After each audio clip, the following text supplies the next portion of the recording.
Okay, imagine this. You're trying to build a really complex molecule, right? But you keep ending up with just this jumbled mess instead of the precise 3D shape you actually need.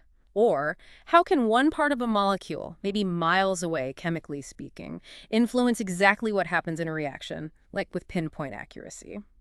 Welcome to the deep dive. Today we're plunging into the really fascinating world of stereoselectivity, specifically in cyclic molecules. We're going to try and uncover how the rigid, predictable shapes of rings don't just, hold molecules together. They actually dictate where reactions happen and what products form. Yeah, and our guide for this particular deep dive is Chapter 32 from Organic Chemistry, second edition, by Clayden, Greaves, and Warren. It's a fantastic resource. Our mission really is to pull out the essential insights on mechanistic reasoning, reaction pathways, and especially how understanding a molecule's 3D architecture, its shape, gives you this amazing shortcut to controlling chemical reactions, often with incredible precision. We'll be digging into the how and the why behind these really targeted transformations, and you'll discover why cyclic compounds are often, well, surprisingly better behaved when you're trying to control stereochemistry, especially compared to their floppy open chain cousins.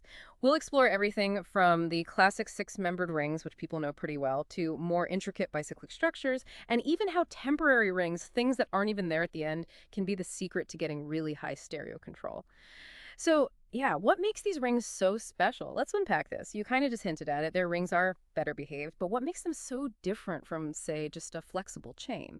Because, like I said, in a highly flexible open chain molecule, trying to influence a new chiral center from, way over there, that feels like a very tall order. Oh, it absolutely is, yeah. Yeah. Think of an open chain molecule like a floppy piece of string, maybe. Its parts can twist and turn pretty freely. So when a reaction happens, you're likely just going to get a jumbled mix of all the possible outcomes. Sort of random. But when you join that molecule into a ring, especially if there's something that kind of locks its shape in place, like a big, bulky tert-butyl group locking a cyclohexane ring, suddenly the faces of the reactive parts become, well, clearly quite different. This fixed geometry, this rigidity, that's the magic. That's what allows for these predictable stereoselective reactions. Okay, that makes a lot of sense.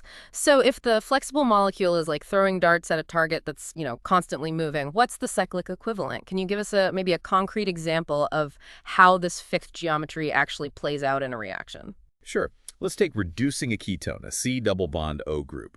In a typical open chain ketone, like you said, you'd usually end up with pretty much a 50-50 mixture of the two different 3D alcohol products. You get both.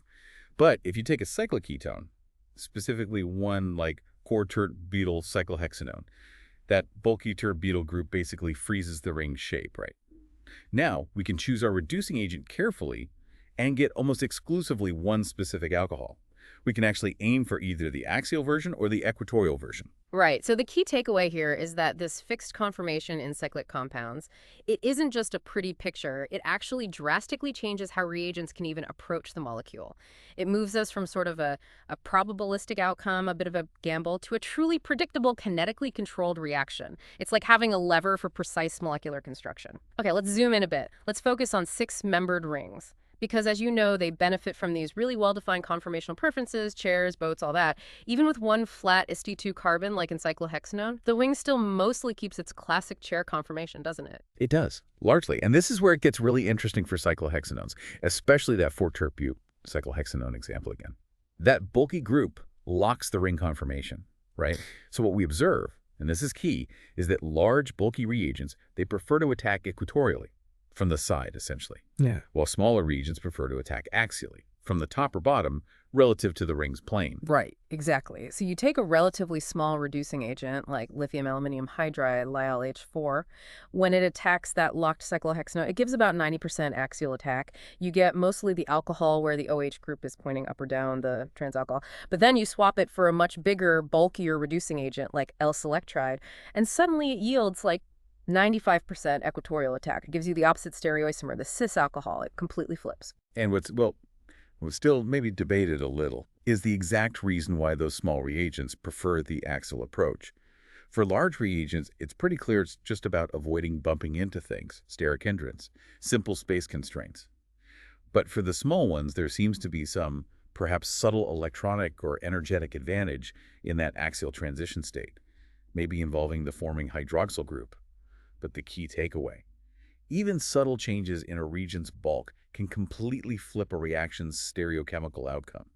You can turn a potential 50.50 mess into a highly predictable, targeted synthesis just by choosing the right size tool. And this isn't just theoretical. This precise control has real-world applications. I think the synthesis of the drug alpha-codeine is a good example. It shows how a pre-existing methyl group sticking out equatorially, combined with the specific attack preference on the ketone, leads to really high selectivity in the final product. It's like the molecule itself is guiding the reaction. Absolutely. And sometimes, even if a reaction doesn't initially give you that single pure product you want, you can still control the outcome later through something called equilibration. There's an example from AstraZeneca where a drug manufacturer initially gave this diastereoisomeric mixture from adding to a heterocyclic ketone. A bit messy. But by simply adding a bit of acid, they could trigger a process where the mixture keeps interconverting. Until the more stable product, the one where both substituents ended up equatorial, the most relaxed positions totally dominated, like 92 to 8. And that allows them to purify the good stuff and recycle the unwanted isomer. It really shows how understanding thermodynamic control, which product is most stable, can help you fix selectivity issues after the fact. It's clever. Okay, so that was rings with one flat spot, like cyclohexanones. What happens when a ring has multiple flat areas, like in cyclohexanes with a double bond? You mentioned they don't adopt true chair conformations. They're more like a flattened chair or maybe a half chair. How does that affect things? Precisely. They are flatter. And in these kinds of rings, a different rule often takes over. The axial rule. Reactions like alkylating an enolate, adding a carbon chain, will predominantly undergo axial attack. And the reason, it's fascinating, it's because the molecule is essentially trying really hard to achieve a more stable chair conformation in its transition state and its immediate product. It wants to avoid forming an unstable high-energy boat shape, so it reacts in the way that leads directly to a chair, even if it means attacking axially. Okay, let me see if I get this. The molecule is almost choosing the path that leads to its most stable shape, the chair, even if attacking axially looks like it might be more crowded from some angles? It's exactly that, yeah. The incoming group, the electrophile, has to attack the flat pi system, the double bond electrons, from either above or below the ring plane. And attacking from what might look like more hindered bottom face actually leads directly to a new chair form, with the new substituent already in an axial position. And that intermediate or transition state is significantly more stable than the twisted, higher energy thing you'd get if it attacked from the top face, which would initially form something closer to a boat. So the molecule, as Clayden puts it, plumps for life on the chair right at the moment of reaction. It anticipates the stability. And that's not just for small things attacking, right? You mentioned even a large group in a Michael addition, adding to that double bond further away. Even that results in axial attack on a cyclohexanone derivative. So it really confirms this isn't just about finding the least crowded path, it's a fundamental preference for forming that stable chair shape. That really reveals a powerful design principle, doesn't it? Molecules will twist and turn, maybe even take a... And this blend of control, thermodynamic versus kinetic, is beautifully shown in the synthesis of 8-phenylmenthol. It starts from a natural product called tulagon. The initial conjugate addition gives kind of a mixture, about 55.45, not great selectivity, but then under conditions that allow equilibration, using an enolate intermediate that's thermodynamic control, the mixture gets biased towards the most stable product, the one with everything equatorial. Gets up to 87.13, much better. And then finally, a reduction with a small reagent, like we talked about earlier, that's kinetic control, selectively puts the final hydroxyl group in the desired equatorial position too. It's amazing how a seemingly distant methyl group can lead to such impressive conformational control over a whole sequence of reactions. Okay, we've really dug into the elegance and predictability of six-membered rings. But what happens when we shrink things down? Do smaller rings behave differently? Let's look at 4- and 5-membered systems. You mentioned saturated 4-membered rings are a bit bent, but surprisingly, 4-membered lactones are quite flat, and that flatness is key. It really is. When you make an enolate from these flat beta-lactones and then alkylate them at a group, it's highly stereoselective. The incoming group just attacks the face that isn't already blocked by the existing substituents. It's pretty straightforward stere control. What's also neat is that the unique geometry, the orbital arrangement in these small rings, actually prevents some unwanted side reactions, like eliminations. So these enolates are surprisingly stable and well-behaved, which isn't always true for open-chain versions. And even slightly puckered cyclopentanones, the 4-membered ketones, they show selectivity too. Small reagents tend to favor the cis isomer by attacking away from whatever substituent is already there. Right. Now, 5-membered rings, They sound like they might be a bit trickier. Saturated ones adopt that envelope conformation you said, and they're quite flexible, lots of rim flipping. Yeah, they are more flexible. And because of that flexibility, if you reduce a typical 2-substituted cyclopentanone with a small reducing agent like LyLH4, you only get modest selectivity, maybe 3-to-1 favoring pseudoaxial attack. The ring's just too floppy for tight control. But wait, here's where it gets really cool, right? If you swap that small reagent for a much bulkier one, like lithium trisec butylbumper hydride, it dramatically flips the selectivity. You get almost exclusively the cis compound, like 98.5% selectivity.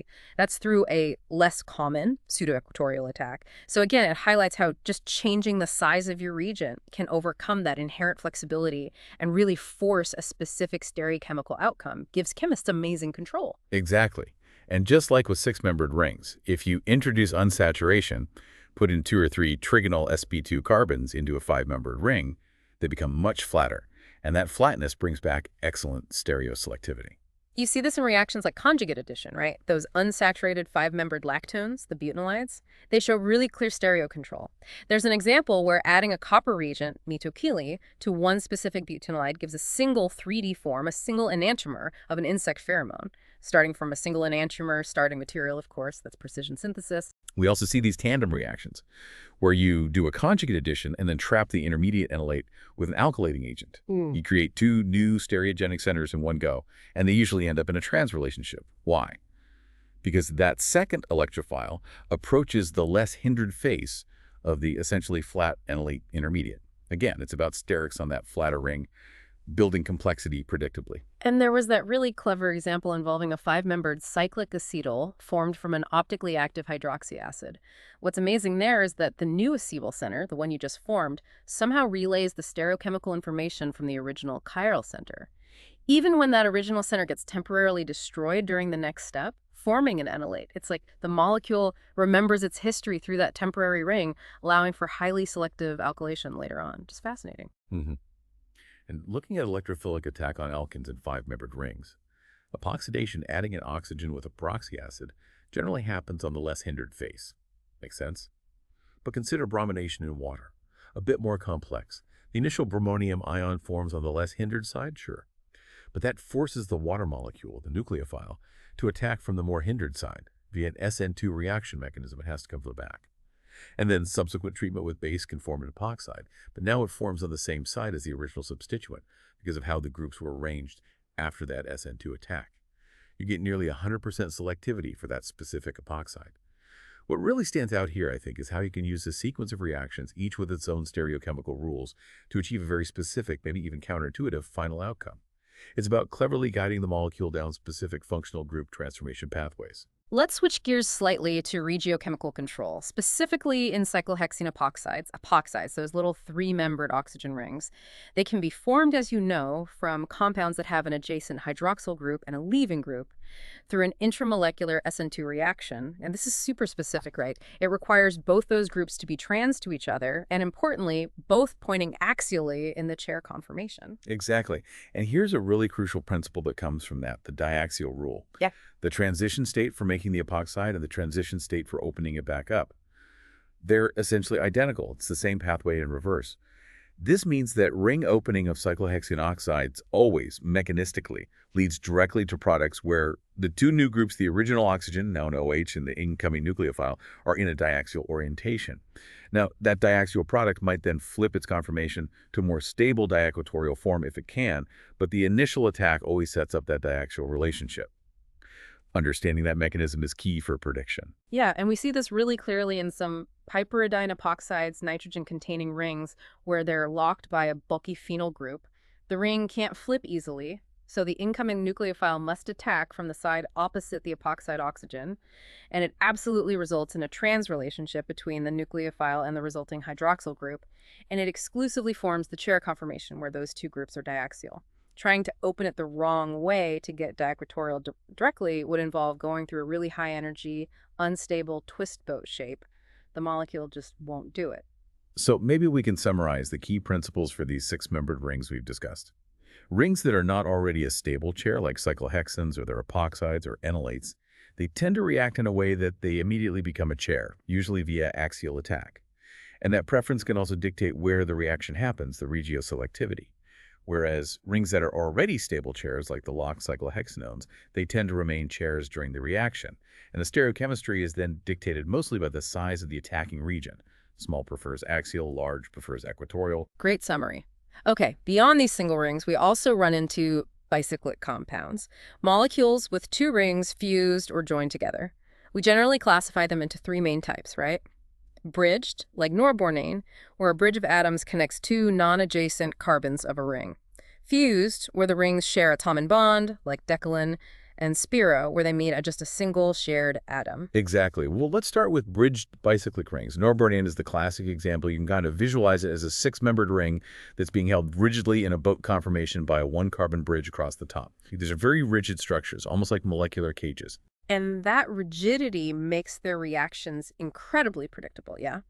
Attack on a ketone in norbernone, happens predominantly from the less hindered exophase. That's the side away from the larger part of the molecule near the one-atom bridge, about 90% selective. But then you look at camphor, which has two methyl groups sticking off that bridge, and those methyls completely reverse the preference. Now, reactions favor endo attack from underneath the bridge about 95% of the time. It's a really stark reversal based purely on the local steric environment. Amazing control. It is. And this fixed conformation in bridged molecules also means that even reactions that break carbon-carbon bonds, like oxidatively cleaving camphor with nitric acid to get camphoric acid. These reactions retain the original stereochemistry.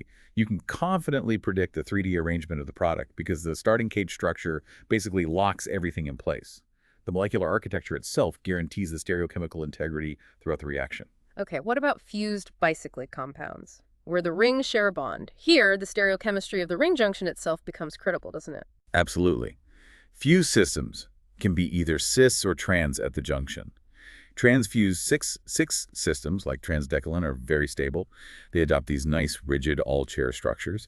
But if you try to fuse smaller rings, say a 5-membered and a 4-membered ring or anything smaller, they can generally only be cis-fused because a trans junction would introduce way too much strain. Right. So for those rigid transfused rings like transdecalins, they are pretty predictable. Generally, yes. For example, reducing a specific transfused 6,6 and in often leads to the trans ring junction being maintained. And then if you alkylate the resulting enolate, you typically see axial alkylation, just like in the cyclohexane case. Unless there's some serious steric hindrance, like maybe a methyl group right at the ring junction, that forces the alkyl group to add to the other face. Okay, now cis-fused rings. These are common, and as you said, for smaller ring combinations, they're often more stable than their trans isomers. They often look kind of like a butterfly or maybe an open book conformation, right? Very folded. That's a good way to picture them. And the key principle for reactions on these is often called the outside rule. In cis-fused systems, reactions almost universally happen on the outside face, the convex face, what we call the exoface, or like you said, the cover of the open book. It's just more accessible. So nucleophiles add to carbonyls from the outside, enolates get alkylated on the outside, and cis additions to alkenes, like catalytic hydrogenation, they also happen from the outside. The alkene just binds to the catalyst surface on its more accessible face. And this is where it gets really interesting, right? Chemists have figured out ways to force reactions to happen on the more hindered inside face, deliberately defying that outside rule. How does that work? Yeah, this is where the real synthetic artistry comes in. There are several clever strategies. For instance, in one specific cis-fused ketone, reduction happens exclusively from the outside, as expected. But surprisingly, this pushes the new hydroxyl group into an inside or endo position sterically. Or think about the synthesis of biotin, the vitamin, to get a crucial alkyl group onto the more hindered inside face. Chemists first selectively oxidize a sulfide group on the outside face to a sulfoxide. Then, the steric bulk and electronics of that sulfoxide group actually direct the subsequent alkylation to happen trans to it, forcing the new alkyl group onto the desired inside face. Whoa, that's like using one reaction to perfectly set up the sterics for the next one, even forcing it into what looks like a really difficult spot. Exactly. It's about relaying stereochemical information and using temporary functional groups to direct subsequent steps. Even intramolecular cyclizations, where a molecule folds back on itself to form a new ring, can happen readily across the fold of the molecule, closing new rings on the inside face to form complex cage structures. It's easier to reach across the inside of the fold. And cisdecalins, unlike the rigid trans ones, they're more flexible, aren't they? They can flip between two different all-chair conformations. Yes, they flip rapidly. This means substituents that are axial in one conformation become equatorial in the other, and vice versa. It adds complexity. The famous synthesis of the Wieland-Miescher ketone, which is a cornerstone for building many steroid structures, actually results in a cis-decalin. And the reason it forms cis is because the precursor molecule is already folded in a way that guides it to bind to the reaction catalyst, preferentially on its top surface, leading directly to the cis-fused product. And the reactions of these things show just incredible control later on. Oh, absolutely. For example, taking a derivative of that Wieland-Miescher ketone, an epoxidation of an alkane formed from it proceeds entirely from the outside face, as usual. But doing so forces an adjacent methyl group into an inside position. And like we mentioned, intramolecular cyclizations happen easily across the fold of the molecule, allowing chemists to build up really complex CADE structures with highly specific, predictable stereochemistry. Okay, one last type of bicyclic, spherocyclic compounds, where the rings meet at just a single atom. Right, that central atom is tetrahedral, sp3 hybridized, which means the two rings attached to it are essentially orthogonal. They sit at right angles to each other. They can even be chiral without having a traditional chiral center atom, much like allenes can be chiral due to their geometry. And synthesizing these and controlling their stereochemistry, is that tricky? It can be challenging to pass stereochemical information effectively between the two orthogonal rings, but some reactions are surprisingly selective.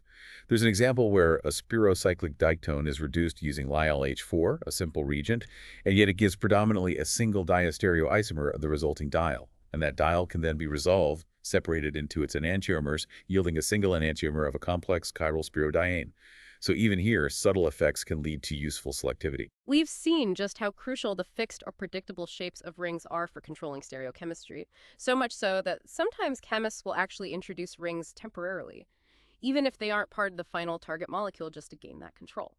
Which brings us to harnessing temporary rings either as actual cyclic intermediates or just fleeting cyclic transition states.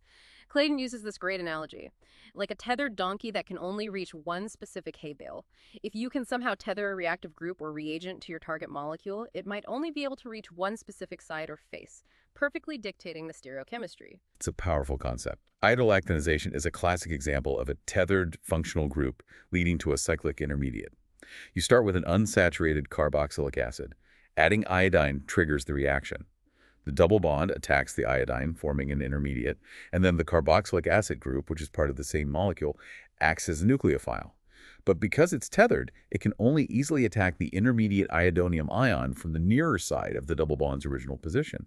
This forces the newly formed lactone ring, the bridge, to be cis across the original ring. The tether dictates the outcome. And this lactone tether strategy was used brilliantly in a complex steroid synthesis, wasn't it? To build a really challenging structure. Yes, a very challenging transfused 6-phenol-5 diketone with a tricky quaternary carbon, meaning a carbon bonded to 4 other carbons. The temporary lactone did several jobs. It dictated the conformation of the existing ring, it physically blocked one face from reaction, and it allowed a whole sequence of highly selective reactions to occur on the unblocked face. Things like an E2 elimination, then an epoxidation from the bottom face, then opening that epoxide with HBr, which had to happen transdiaxially, another elimination, and finally a Michael addition that selectively formed an axial product because, again, the tether blocked the other approach. And then once all that tricky stereochemistry was set, the lactone tether was simply removed using zinc. The molecule was essentially tricked into forming the desired thermodynamically less stable trans-ring junction by using this temporary constraint. It's just a beautiful example of retrosynthetic planning and harnessing these principles. Amazing. So that's using stable cyclid intermediates. But you also mentioned even fleeting rings just in a transition state can give high stereo control. Absolutely. You don't necessarily need a stable, isolable cyclic intermediate. Sometimes just forming a cyclic arrangement during the transition state, the highest energy point of the reaction, is enough. Think about epoxidation again. Normally, adding an oxygen to a double bond with something like MCPBA happens anti to an existing substituent on a allylic carbon. It attacks the less hindered face. Okay, that's the usual rule. But there's a big exception. A huge one. The exception is when you have an allylic hydroxyl group, an OH group right next to the double bond. When you try to epoxidize an allylic alcohol, the proxy acid reagent preferentially attacks the face of the alkene that is syn to the hydroxyl group on the same side, even if that side looks more crowded. Why? Because the hydroxyl group can form a hydrogen bond to the incoming peroxy acid in the transition state. This hydrogen bond stabilizes the syn transition state, making that pathway faster and preferred. The effect can be dramatic, giving huge selectivity like 24 to 1 or even 50 to 1 favoring the synepoxide, completely overriding normal sterics. Wow. So a simple hydrogen bond acts like a temporary tether in the transition state. And this works even if the OH is further away. Well, if it's further away, like maybe a 4-hydroxycyclopentene, the simple hydrogen bonding might not be effective enough. But then you can bring in metal catalysis. A vanadium complex like VOACAC2, used with a different oxidizing agent like TBBOH, the vanadyl group can coordinate or chelate to both the alcohol's oxygen and the peroxide region. It forms a temporary cyclic complex, and this effectively holds the reactive oxygen near the alcohol, delivering it to the same face of the alkene, again forcing the formation of the synepoxide even from further away. So whether it's hydrogen bonding or metal chelation, these cyclic transition states act like, as you called them, transiently tethered reagents. They provide excellent stereoselectivity, and crucially, they can bring control even to otherwise floppy acyclic compounds where you wouldn't normally expect much selectivity. That's a really powerful concept. It is. It's fundamental to understanding and predicting reaction pathways, Yeah. especially in modern organic synthesis. Okay, let's try to bring this all together then. We've covered a lot of ground. What are the sort of fundamental principles of diastereoselectivity in rings that we've really uncovered here? Host speaker. It seems like flattened small rings, 3, 4, 5-membered ones, especially if they have multiple double bonds making them flatter. They generally get attacked from the less hindered face. Pretty straightforward sterics, host speaker. Then flattened 6-membered rings that aren't already a stable chair, like cyclohexanes or enolates.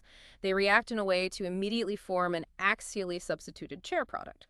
They're reaching for stability, host speaker.